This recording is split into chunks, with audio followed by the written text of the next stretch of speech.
hadirin yang berbahagia, untuk sesi selanjutnya yaitu tanya jawab, kami persilahkan dengan 2 pertanyaan. Ya, terima kasih.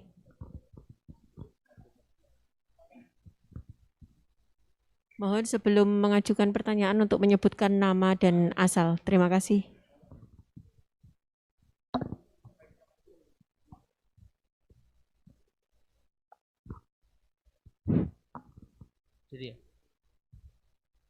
Bismillah, Assalamualaikum warahmatullahi wabarakatuh. Yang saya hormati Bapak-Bapak yang ada di depan, terutama Bapak Kiai Gus Baha. Perkenalkan, nama saya Imran, asal dari Poso, Sulawesi Tengah. Alhamdulillah, pada kesempatan hari ini kita diberikan nikmat oleh Allah untuk bisa bertemu dengan Bapak Kiai yang mungkin secara pribadi dan mewakili mungkin perasaan teman-teman semua di sini, ada kerinduan, keinginan untuk berjumpa langsung dengan Kiai, dan alhamdulillah terlaksana dengan berkat dari Allah Subhanahu wa taala melalui bapak-bapak kita dari Densus bisa memfasilitasi. Pak Kiai, yang pertanyaan saya, kita ini kan teman-teman ini bahasanya ex napiter, pernah masuk dalam kesalahan kebencian terhadap negara. Bahkan di antara kita ini ingin membentuk negara sendiri. Ya kan? Apalagi kami yang dari Poso, terutama MIT, Mujahidin Indonesia Timur, itu pengen bentuk komunitas bahkan negara di Poso. Gitu loh. Artinya ada kebencian-kebencian. Nah, bagaimana? Karena kami dulunya punya doktrin negara ini negara yang togut, gitu loh. Negara kafir yang wajib untuk kita perangi, kita musuhi, dan orang-orang yang berkepentingan kita, pokoknya kita basmi lah sampai tegak negara ini, negara Islam versi kami saat itu. Nah, mungkin ada pesan atau ujangan nasihat untuk kami ini untuk semakin kuat, ataupun ada kisah-kisah ataupun ayat-ayat yang menjelaskan bagaimana kita itu harus sungguh-sungguh mencintai negara kita yang kita cintai ini. Kemudian yang kedua, Pak Kiai, terkait masalah ihsan ini seperti apa? Karena mahwal Islam, mahwal iman. Nah, ihsan ini kita mungkin yang belum terlalu kami pahami. Apa itu ihsan yang kata Nabi, anta'budullaha ka'annaka tarahu fa illam takun tarahu fa innahu yarak. Mungkin ada penjelasannya, Pak Kiai, Gus. Mungkin hanya ini yang dapat saya sampaikan. Assalamualaikum warahmatullahi wabarakatuh.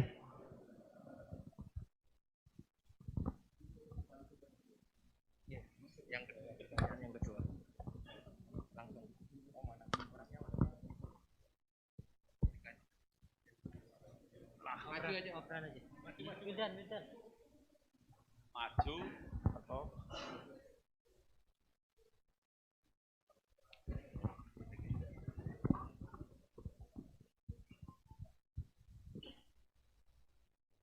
Assalamualaikum warahmatullahi wabarakatuh.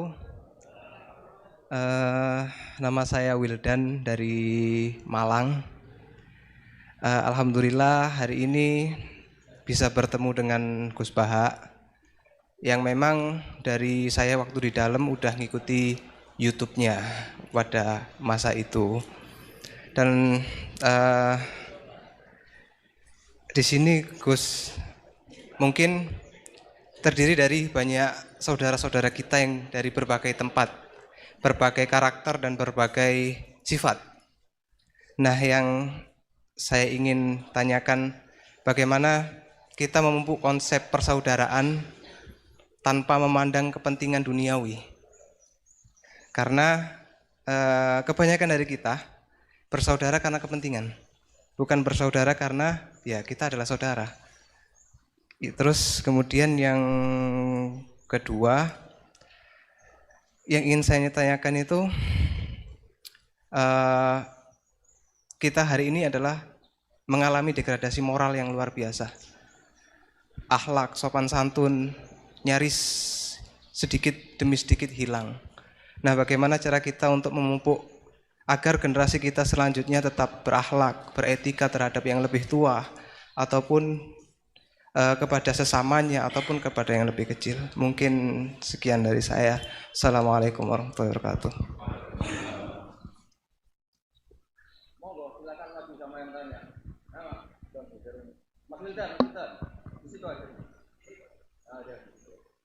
Jadi kayak diskusi betulan. Tadi zaman dari Sulawesi namanya pernah ngaji. Mas Wildan pernah ngaji. Tadi apa? Al-ihsan anta abudahuha ka'annaka. Coba diulang lagi. Al-ihsan Al-ihsan anta anta abdullaha ka'annaka tarahu fa illam takun tarahu fa innahu yaraka. Oh ya bagus, masih bisa dibenarkan. Ya bagus, masih ingat. Namanya siapa tadi? Imran. Ya. Memang orang sana kalau baca Imran apa Imron gitu. Dari sana Bugis Imran, jadi orang sana nggak pakai ro. Kalau orang ro jadi pakai ra. Kalau ainnya? Ain pakai ain. Berarti apa? Imron gitu. Ya kalau sana tulisan KTP Imran. Apa bacanya orang-orang Sulawesi? Apa? Imran. Bismillahirrahmanirrahim. Ya yang rileks saja ya.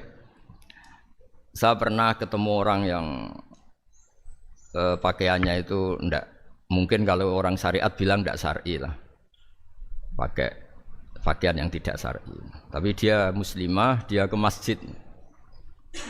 Saya ditanya sama seseorang, Gus kok sama orang gitu mau bertemu gitu, karena terus saya bilang kenapa?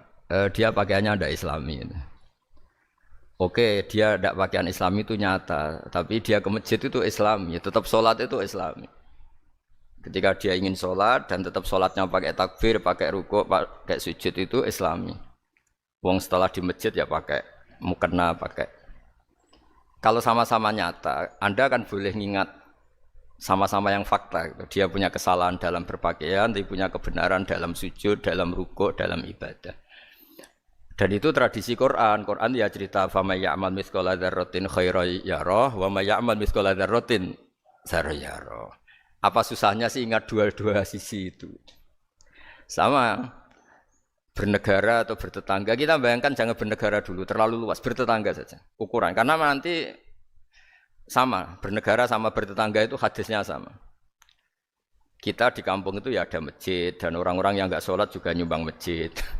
Bahkan ada yang nyumbang masjid banyak terus tidak sholat, karena keramik saya sudah sholat katanya. Saya pernah ketemu orang model gitu itu ya ada. Jadi, tapi ada juga yang sholat terus tapi nggak pernah nyumbang masjid. Ya orang banyak. Intinya itu Allah itu punya tradisi, punya sunnatullah. Kebaikan ya dihitung, kejelekan juga dihitung. Dulu ketika Rasulullah SAW hidup bersama komunitas yang majmu', itu sebetulnya permintaannya Nabi jangan halangi kami saat mau beribadah.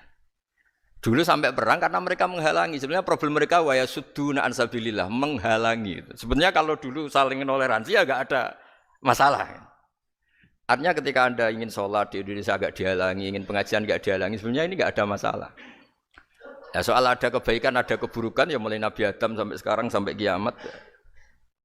Itu cara pandang. Jadi cara pandang kita terhadap orang lain itu harus hal-hal yang nyata. Kalau kesalahan mereka nyata, kebaikan mereka juga nyata. Kenapa kita hanya ingat sisi yang jelek, tidak ingat sisi yang baik? Saya sering cerita ke santri-santri saya, bahwa setiap saya pengajian diundang orang di mana-mana itu saya mesti istighfar. Karena nggak ada pilihan. Saat saya datang ke pengajian di Sulawesi, misalnya saya tinggal ngaji di sini. Saat saya ngaji di sini, ninggal undangan yang di sana. Hidup itu tidak banyak pilihan, meninggalkan kebaikan, melakukan kebaikan. Artinya gini, dalam kebaikan saja ada kebaikan yang ditinggalkan. Apalagi dalam kejelekan. Makanya di sini ada pepatah terkenal dalam ilmu tasawuf itu. Wastighfaruna yahtaju ilal istighfar. Saat Anda baik saja butuh istighfar. Bapak saya kalau guyon gini, Mas Sofyan. Ada imam istiqomah jadi imam masjid sampai tua sampai batuk-batuk. Itu bagus istiqomah.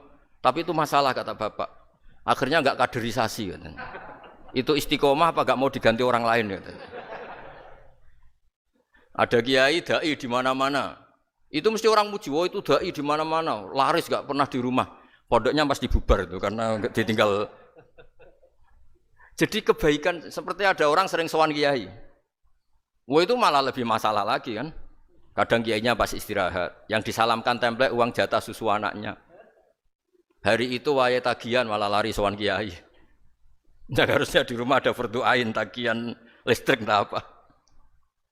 Jadi makanya di hikam itu terkenal kata-kata manusia itu siapa? Manusia itu mangkanat mahasinuhu masawiyah fakih falatakunu masawihi masawiyah.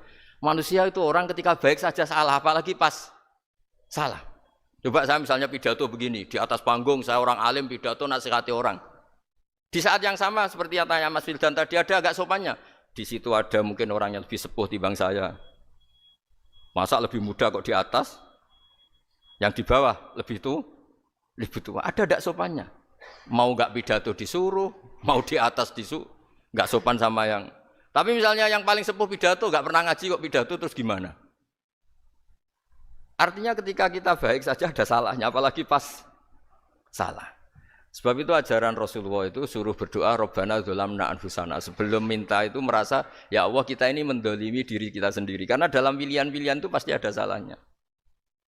Coba misalnya Anda bangun masjid habis 2 miliar. Yang harusnya 1 miliar sudah jadi. Terus nanti suatu saat ketemu Allah ditanya. Itu ada orang miskin, fakir miskin, yatim. Andai kan kamu sumbang 1 miliar itu sejahtera semua. Gara-gara kamu bangun masjid terlalu mewah. Ya tapi kadang-kadang orang kebaikannya itu orientasinya bangun masjid, gak tertarik nyumbang fakir. Saat itu cara berpikir gitu mau apa? Tapi kalau dia kumuluhur manusia terbaik karena bangun masjid 2 miliar, coba diaudit secara kepentingan syar'i.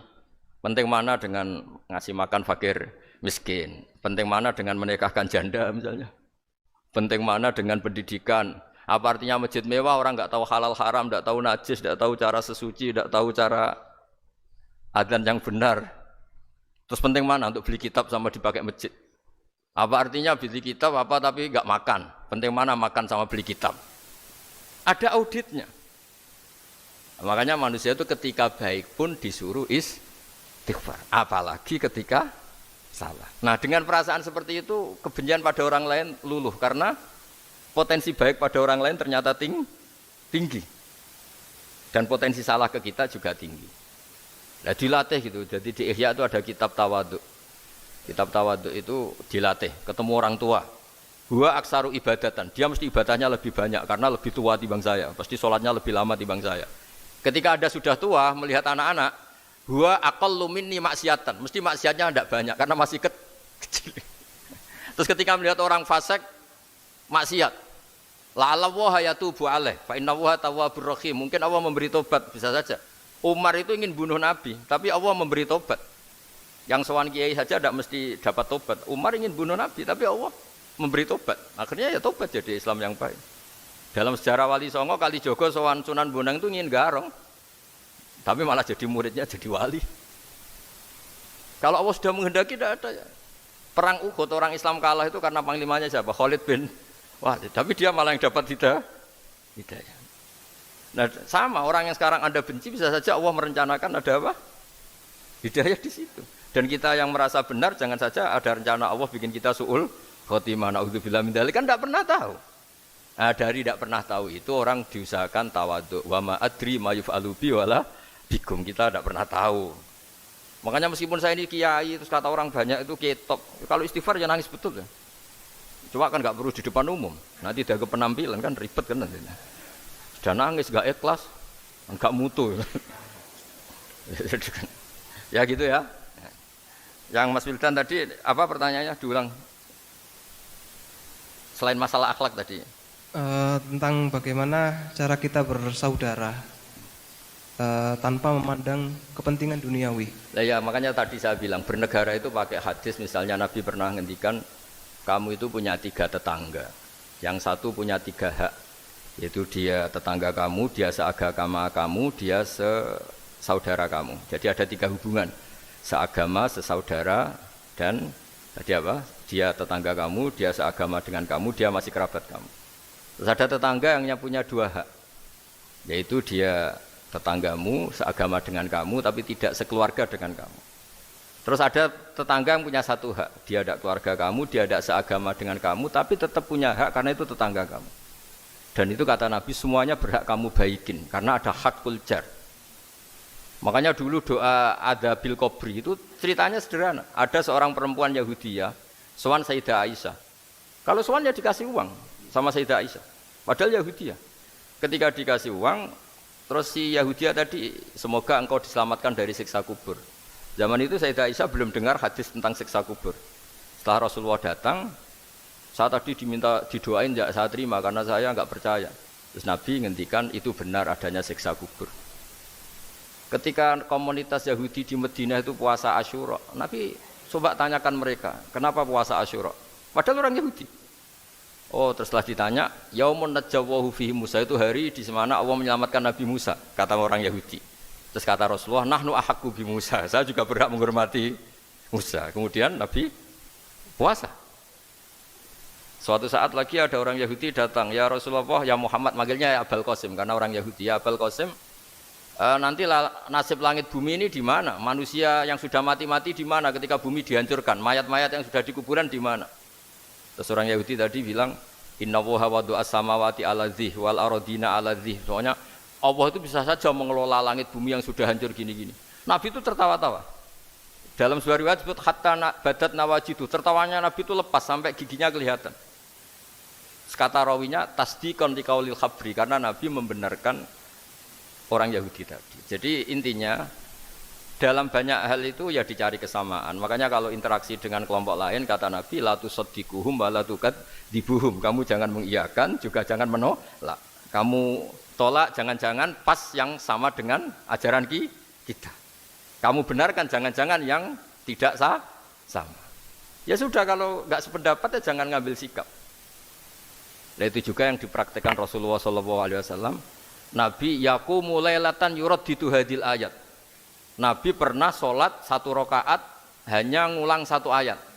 Itu aja agak selesai.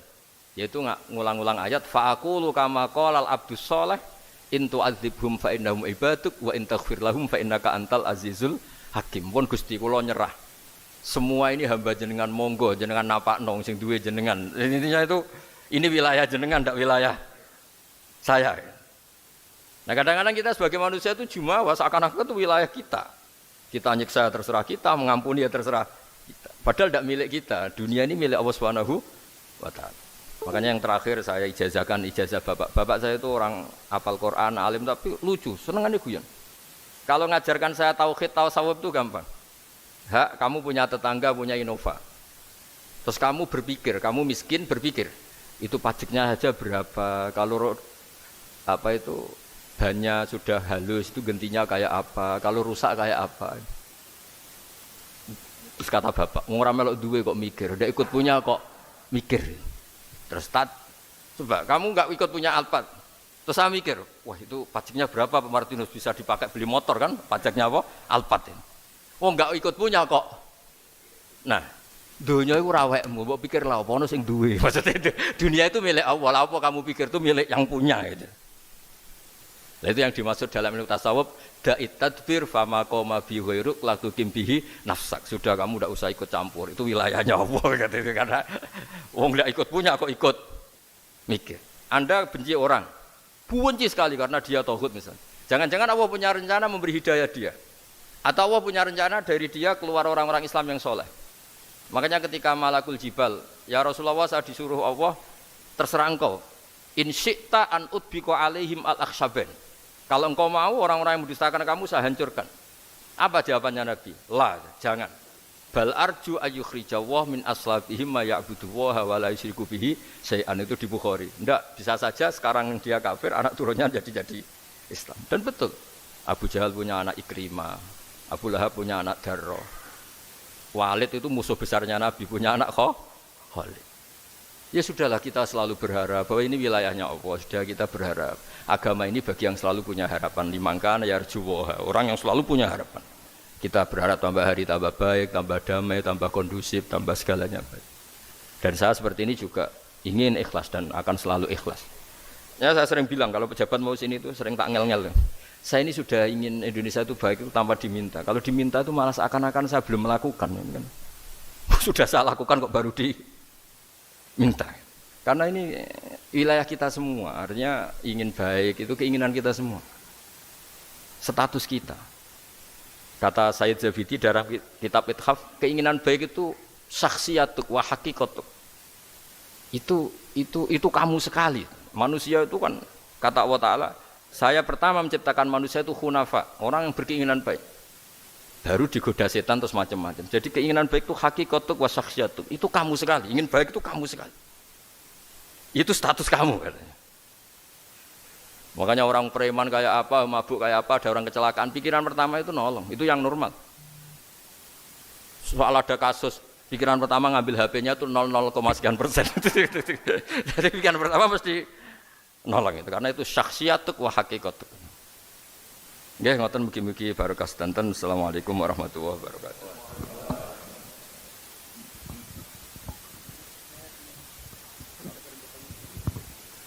Hadirin yang berbahagia, dikarenakan keterbatasan waktu, maka untuk sesi tanya jawab dinyatakan selesai.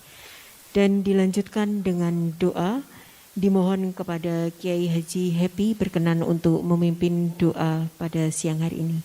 Terima kasih, kami silahkan.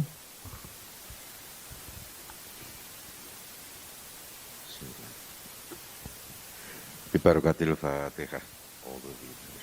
Bismillahirrahmanirrahim. Iya kalau iya kalau stain, Alhamdulillah minasyaitonirrajim. Bismillahirrahmanirrahim. Alhamdulillahirabbil alamin hamdan syakirin hamdan na'im hamdan ni'aman masidah. Ya Rabbana lakal hamdu kaman yanbaghi li jalal wajhika wa mustaqim. Allahumma shalli ala habibika sayyidina Muhammad sayyidil awwalina wal akhirina wa ala alihi wa sahbihi ajma'in. Allahumma qbil wal walidayya rahmakum rabbayana saghira. Allahumma qbil man alayya wa man bishana li wa lil mu'minina wal muslimina wal muslimat al akhir. Allahumma inna nas'aluka al-afwa wal afiyatan fid dunya wal akhirah. Allahumma inna nas'aluka al-afwa wal afiyatan fid dunya wal akhirah. Allahumma inna nas'aluka al-afwa wal afiyatan fid dunya wal akhirah. Allahumma atimna bil iman wa atimna bil islam wa atimna bi husnil khatimah. Allahumma tabil amaruna wa sahih jasana wa nawwir qulubana wa sabbit imanana. Allahumma rabbana dhalamna anfusana wa in lam taghfir lana wa tarhamna lanakunanna minal khasirin. Allahumma rabbana atina fid dunya hasanah wa fil akhirati hasanah wa qina azabannar. Wa sallallahu ala sayyidina Muhammad wa ala alihi wa sahbihi ajma'in. Walhamdulillahirabbil alamin. Bismillahil Fatihah. A'udzu billahi minasyaitonir rajim.